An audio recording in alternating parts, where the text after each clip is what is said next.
Assalamualaikum warahmatullahi wabarakatuh. Perkenalkan, nama saya Regina Nurbaiti. Jadi, kali ini kita akan mempelajari tentang masa reformasi hingga sekarang ini. Yang pertama ada pengertian reformasi. Reformasi tahun 1998 menjadi tonggak sejarah bagi Indonesia yang berhasil mendorong perubahan tata pemerintahan di negeri ini. Gerakan reformasi berhasil melakukan perubahan dengan jalan menumbangkannya rezim Soeharto yang berkuasa selama 32 tahun lebih. Reformasi menuntut perubahan di berbagai lini kehidupan, baik sosial, ekonomi, politik, hukum, itu termasuk dalam konteks pemerintahan. Nah, perubahan ini sebagai konsekuensi dari harapan akan cita-cita untuk membawa Indonesia keluar dari masalah. Persoalan yang menghinggapi birokrasi membuat reformasi birokrasi menjadi isu yang sangat kencang untuk direalisasikan. Pasalnya, birokrasi pemerintah telah memberikan sumbangan yang tidak sedikit terhadap keterpurukan bangsa. Reformasi merupakan upaya-upaya untuk melakukan perbaikan terhadap kondisi buruknya birokrasi Indonesia sebagai bagian dari usaha perbaikan kehidupan bangsa. Meskipun sudah melakukan reformasi di tahun 1998, reformasi untuk melakukan suatu perubahan dalam berbirokrasi atau reformasi birokrasi bukanlah hal yang mudah. Pemerintahan yang muncul pasca reformasi juga tidak menjamin keberlangsungan reformasi birokrasi ini bisa terrealisasi dengan baik. Meski sudah berganti pemerintahan, beberapa kali kondisi birokrasi masih belum seperti yang diinginkan atau yang diharapkan.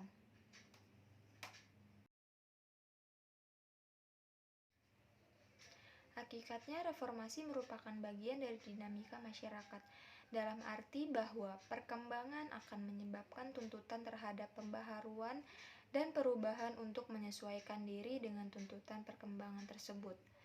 Reformasi juga bermakna sebagai suatu perubahan tanpa merusak atau perubahan dengan memelihara. Dalam hal ini, proses reformasi bukanlah proses perubahan yang radikal dan berlangsung dalam jangka waktu yang singkat, tetapi merupakan proses perubahan yang terencana dan bertahap. Reformasi birokrasi yang dimaksud agar birokrasi pemerintahan selalu bisa menjalankan kerjanya dengan baik untuk melayani masyarakat sesuai dengan prinsip-prinsip manajemen modern.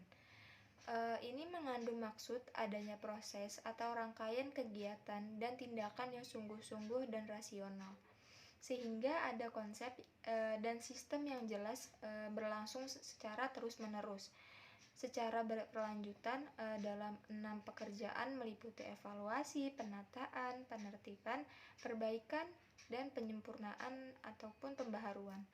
Objeknya adalah pada semua sektor penyelenggara negara bidang pemerintah.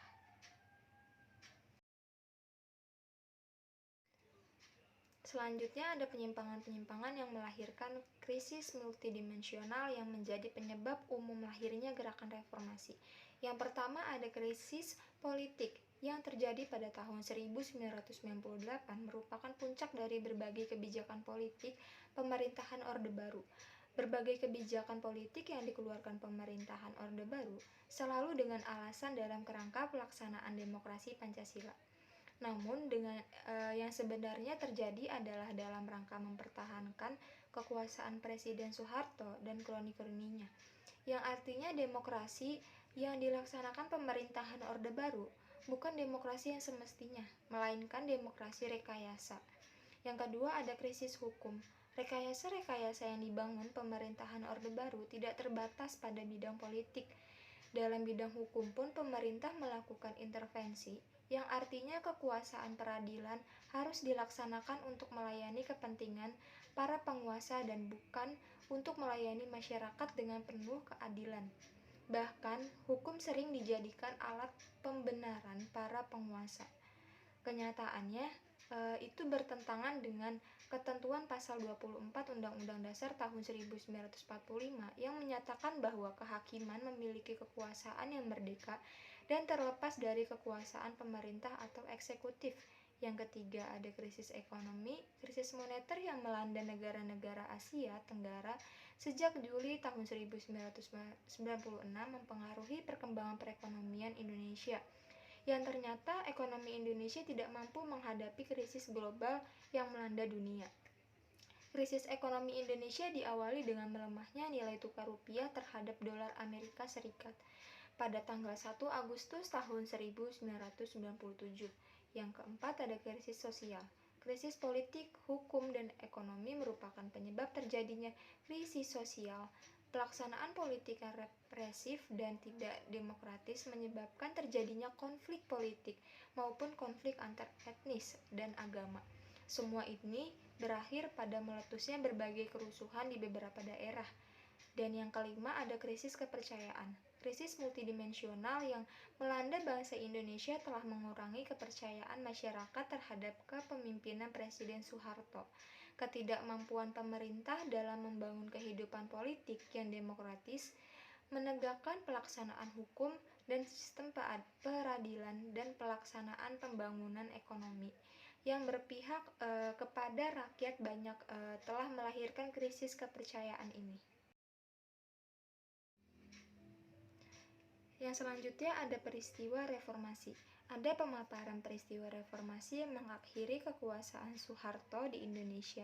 Yang pertama, Sidang Umum Majelis Permusyawaratan Rakyat bulan Maret tahun 1998 memilih Soeharto dan B.J. Habibie sebagai Presiden dan Wakil Presiden Republik Indonesia untuk masa jabatan dari tahun 1998 hingga 2003. Presiden Soeharto membentuk dan melantik Kabinet Pembangunan 7.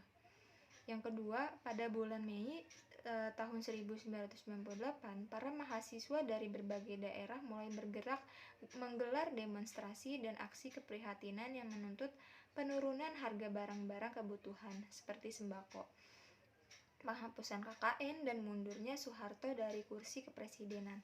Yang ketiga, pada tanggal 12 Mei tahun 1998 dalam aksi unjuk rasa mahasiswa Universitas Trisakti Jakarta telah terjadi bentrokan dengan aparat keamanan yang menyebabkan 4 orang mahasiswa tertembak akhirnya hingga tewas dan puluhan mahasiswa lainnya mengalami luka-luka. Kematian 4 mahasiswa tersebut mengobarkan semangat para mahasiswa dan kalangan kampus untuk menggelar demonstrasi secara besar-besaran. Yang keempat, pada tanggal 13 hingga 14 Mei tahun 1998 di Jakarta dan sekitarnya terjadi kerusuhan massal dan penjarahan sehingga kegiatan masyarakat mengalami kelumpuhan. Dalam peristiwa itu puluhan toko dibakar dan isinya dijarah, bahkan ratusan orang mati terbakar. Yang kelima, pada tanggal 19 Mei tahun 1998, para mahasiswa dari berbagai perguruan tinggi di Jakarta dan sekitarnya berhasil menduduki gedung MPR ataupun DPR. Pada saat bersamaan, tidak kurang dari 1 juta manusia berkumpul di alun-alun utara Keraton Yogyakarta untuk menghadiri Pisauwanan Agung guna mendengarkan maklumat dari Sri Sultan Hamengkubuwono X dan Sri Paku Alam 7.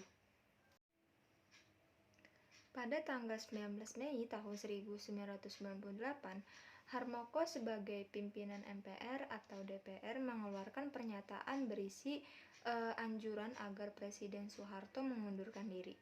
Yang ketujuh, pada tanggal 20 Mei tahun 1998, Presiden Soeharto mengundang tokoh-tokoh agama dan tokoh-tokoh masyarakat untuk dimintai pertimbangan dalam rangka membentuk Dewan Reformasi yang akan diketuai oleh Presiden Soeharto. Yang kedelapan, pada tanggal 21 Mei tahun 1998, pukul 10 di Istana Negara, Presiden Soeharto meletakkan jabatannya sebagai Presiden Republik Indonesia di hadapan ketua dan beberapa anggota Mahkamah Agung berdasarkan pasal 8 Undang-Undang Dasar tahun 1945 Kemudian Soeharto menyerahkan jabatannya kepada Wakil Presiden B.J. Habibie sebagai Presiden Republik Indonesia. Pada waktu itu juga B.J. Habibie dilantik menjadi Presiden Republik Indonesia oleh Ketua Mahkamah Agung.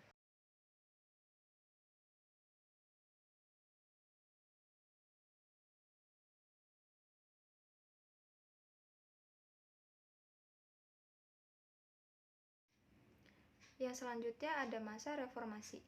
Yang pertama, pada awal reformasi, Indonesia dipimpin oleh B.J. Habibie dengan beberapa kebijakan, yaitu membentuk Kabinet Reformasi Pembangunan, dibentuk tanggal 22 Mei tahun 1998 dengan jumlah menteri 16 orang yang merupakan perwakilan dari Golkar, P3, dan PDI. Yang kedua, ada masa pemerintahan Abdurrahman Wahid atau Gus Dur. Kebijakan-kebijakan pada masa Gus Dur meneruskan kehidupan yang demokratis, seperti pemerintahan sebelumnya, yang memberikan kebebasan berpendapat di kalangan masyarakat minoritas, kebebasan beragama, dan memperbolehkan kembali penyelenggaraan budaya Tionghoa. Yang ketiga, ada masa pemerintahan Megawati Soekarno Putri. Kebijakan-kebijakan pada masa Megawati yaitu memilih dan menetapkan ditempuh dengan meningkatkan kerukunan antar elemen bangsa dan menjaga persatuan dan kesatuan. Upaya ini tergantung karena peristiwa bom Bali yang mengakibatkan kepercayaan dunia internasional berkurang. Yang keempat, masa pemerintahan Susilo Bambang Yudhoyono. Kebijakan-kebijakan pada masa SBY ini yaitu anggaran pendidikan ditingkatkan menjadi 20% dari keseluruhan APBN. Konversi minyak tanah ke gas. Selanjutnya ada keterkaitan reformasi dengan Undang-Undang Pemda 2010. Dalam era reformasi pemerintah telah membuat dua kebijakan tentang otonomi daerah. Yang pertama adalah Undang-Undang Nomor 22 Tahun 1999 tentang Pemerintahan Daerah dan Undang-Undang Nomor 25 Tahun 1999 tentang Pertimbangan Keuangan antara pemerintah pusat dan daerah. Yang kedua, Undang-Undang Nomor 32 Tahun 2004 tentang Pemerintahan Daerah dan Undang-Undang Nomor 33 Tahun 2004 tentang Perimbangan Keuangan antara pemerintah pusat dan daerah. Dalam perkembangannya, Undang-Undang Nomor 22 dinilai dari segi kebijakannya dan segi implementasinya terhadap sejumlah kelemahan. Di sini pemerintah dikatakan setengah hati dalam memberikan kebijakan terhadap daerah tampak jelas dalam pasal 7 ayat 1 Undang-Undang Nomor 22 Tahun 1999, yaitu kewenangan daerah mencakup dalam seluruh bidang pemerintahan kecuali kewenangan dalam bidang politik luar negeri, pertahanan dan keamanan, keadilan moneter dan fiskal, agama serta kewenangan bidang lain. Undang-undang tersebut membawa dampak seperti kelembagaan pemerintah cenderung dominan dipegang oleh DPRD. Penyediaan layanan umum di setiap daerah belum memadai. Munculnya sistem-sistem kerajaan di daerah, primordialisme dalam pengangkatan kepala daerah maupun birokrasi, terdapat konflik dalam perebutan sumber daya daerah. Lalu muncullah Undang-Undang Nomor 32 guna merevisi Undang-Undang Nomor 22 yang memiliki letak perbedaan dalam kewenangannya, di mana pemerintahan daerah ini diikut sertakan dalam urusan pemerintahan pusat. Pada tahun 2010, Undang-Undang Nomor 32 Tahun 2004 direvisi lagi dan digantikan dengan Undang-Undang Pemda 2010 yang dirinciannya terbagi menjadi 3, yaitu tentang Undang-Undang Pemerintahan Daerah, Undang-Undang Pemilu Kepala Daerah, dan tentang Undang-Undang tentang Desa. Yang terakhir yaitu kesimpulan.